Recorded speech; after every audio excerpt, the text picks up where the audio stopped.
Good afternoon dear students, I welcome you all on my YouTube channel. So आज हम 12th class के physics subject का आज guest paper हम देखेंगे। उसमें आपका पेपर ए और पेपर बी है। So coming to paper one, उसमें से इंपॉर्टेंट क्वेश्चंस हमने निकाले हैं। स्पेशली उसमें गेस्ट थोड़ा बहुत एलॉबरेट किया इसने, सो दैट कि मोस्ट ऑफ द पेपर इसी में से आ जाएगा। ठीक है। So let's start with question number one, that is quantization of charge and conservation of charges. ये वाला question number second, that is Coulombian law in vector and superposition principle. फिर उसके बाद है electric dipole, find field due to dipole on axial and equatorial line. उसके बाद fourth question, talk on electric dipole in uniform electric field. Coming to question number 5, that is statement of Gauss's theorem and its application line and hollow sphere with graphs आपको दिखाने हैं। उसके बाद sixth question, that is equipotential surface and their properties. फिर उसके बाद capacitance of parallel plate capacitor with dielectric slab. उसके बाद eighth question, that is energy stored in a capacitor. Ninth question is Van de Graaff's generator. हो गया ये वाला। अब आ जाएंगे हम उसके बाद दूसरे यूनिट पे, दैट इज उसमें पहला question, that is drift velocity, mobility and their relations with electric field. Second question is temperature dependence of resistance. Third question है किरचॉफ्स लॉ स्टेटमेंट ओनली दिखाना है आपको। व्हीटस्टोन ब्रिज फोर्थ क्वेश्चन है, and meter bridge. Specially इसमें Wheatstone bridge ज्यादा महत्वपूर्ण है। फिर उसके बाद potentiometric principle and its application I EMF and internal resistance of a cell. अच्छा क्वेश्चन है, ठीक है, ये भी आपको देखना है। Now coming to unit third, उसमें से कौन सा क्वेश्चन इंपॉर्टेंट है। First question is Biot Savart's law and its application circular loop में आपको दिखाना है। फिर Ampere's law solenoid and toroids में आपको दिखाना है। Coming to one more unit, that is unit 4, उसमें से आपको क्या देखना है, that is eddy current first question. दूसरा है सेल्फ एंड म्यूचुअल इंडक्टेंस, ये भी अच्छा क्वेश्चन है। सीरीज एलसीआर सर्किट, ठीक है, पहले दो क्वेश्चन ज्यादा महत्वपूर्ण है।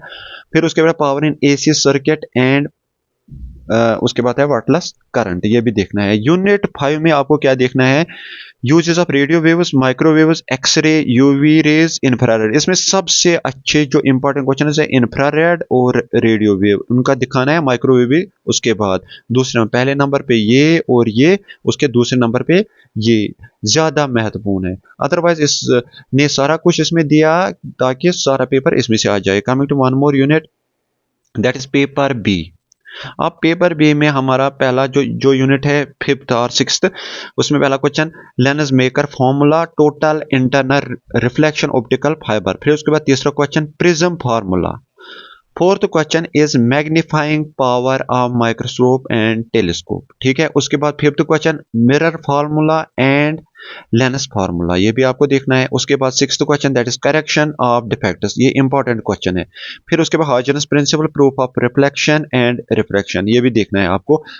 लेकिन आठवां क्वेश्चन जो है that is important question, that is interference and expression for fringe width. फिर नाइन्थ क्वेश्चन जो है conditions for sustained interference of light. Tenth question जो है that is diffraction due to a single slit. 11th question Polaroid Brewster's law. And 12th question is uses of Polaroids, ठीक है। इसमें से ज्यादा इंपॉर्टेंट क्वेश्चन जो मैंने बोला आपको प्रिज्म फार्मूला दिखानी है या रिफ्लेक्शन वगैरह, उसमें से क्वेश्चन जरूर आ जाएगा। अब उसके बाद एट्थ यूनिट, नाइन्थ और टेंथ। एट्थ यूनिट में आपको पढ़ना है question number 1, that is borers model and it's limitations. Borers model आपको देखना है। हाइड्रोजन स्पेक्ट्रम, बोरस मॉडल ज्यादा महत्वपूर्ण है ये।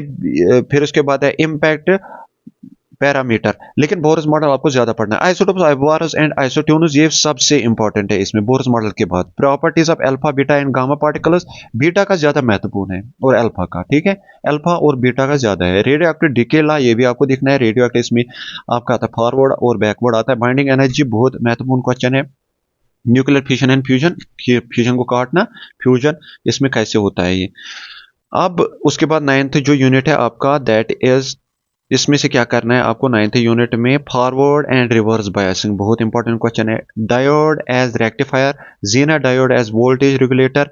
फिर उसके बाद जो 14th क्वेश्चन है दैट इज, फोर्थ क्वेश्चन है that is transistor as switch. Fifth question logic gates और and not nand and nor gate, ये आपको देखना है। दो तीन गेट्स आपको आ जाएंगे, बाकी सारे आपको ऑटोमेटिकली आते हैं क्योंकि उनका अपोजिट होता है। सिक्स्थ क्वेश्चन जो है that is LED, photodiode and solar cell. LED और फोटोडायोड इसमें पढ़ लेना अच्छे से, ठीक है। अब आ जाएंगे टेंथ यूनिट पे। इसमें फर्स्ट क्वेश्चन है बैंड विड्थ, ये आपको देखनी है स्पेक्ट्रम की बैंड विड्थ। ग्राउंड वेव, सिक्के वेव, स्पेस वेव प्रोपोगेशन, ठीक है। नीड ऑफ मॉड्यूलेशन बहुत इंपॉर्टेंट है। पहला है band width, need of modulation बहुत है, एम्पलीट्यूड मॉड्यूलेशन बहुत इंपॉर्टेंट है। तो ये गेस्ट पेपर है फिजिक्स के लिए, आप लोगों को इसमें से ऑलमोस्ट सारा सारा पेपर आ जाएगा। अदरवाइज क्योंकि ये थोड़ा बहुत एलॉबरेटिव किया गया है ये वाला गेस्ट पेपर, तो इतना पढ़ लीजिए। Thank you for your cooperation.